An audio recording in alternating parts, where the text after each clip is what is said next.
In Posture Town where manners are strict, people feared most their movements freezing mid-air. But after last year's frost, this freezing became the norm. It's not that people didn't want to move. Their unfinished poses just froze on their own. A teacher's hand stopped halfway through a gesture of praise in front of the blackboard. A gardener's bending pose locked in place by the flower bed. Even a child rushing to their mother's arms froze 3 steps away. The posture master searched through every record. He found the cause was the town's obsession with perfect completion. Every action had to have a clear beginning and end. This caused too many hesitant, tentative, and uncertain poses to pile up. Finally, they tore through the fabric of time itself. But 12-year-old Z could move freely. She was born clumsy. Her movements were always off, clapping half a beat late, bowing at crooked angles. Even her smile would get stuck in that awkward halfway curve. But because of this, her poses never froze. They flowed like water. When the whole town turned into living statues, Z began untangling poses. She didn't force actions to complete, she added possibilities to each stuck pose. Next to the teacher's gesture of praise, she drew a question mark bubble. Maybe he'll do better next time.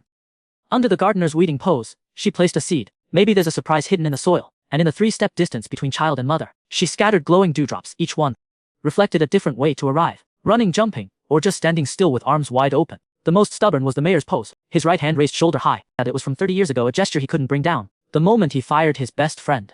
Z didn't pull his hand down. Instead, she planted wisteria in that hand's shadow. The vines grew along his frozen arm. The blooming flowers formed words. Some decisions need more time to think through.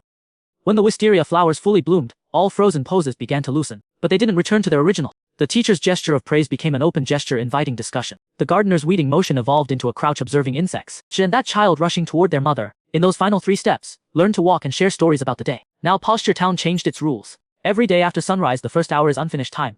People can freely start things they won't finish, say words they haven't thought through, and even love someone who can't return their feelings. Those halfway poses no longer freeze. They become tiny points of light, drifting into the specially built garden of possibilities. Z became the garden's first guardian. She discovered the most beautiful lights came from actions never completed. A slap never delivered became a hand cupping a candle flame. A storming exit transformed into a silhouette leaning on the door listening. Recently, a strange plant grew in the garden. Each leaf is a specimen of some unfinished pose. When moonlight passes over them, the leaves gently tremble, as if practicing to become a better next move. And all the children in town are learning one thing.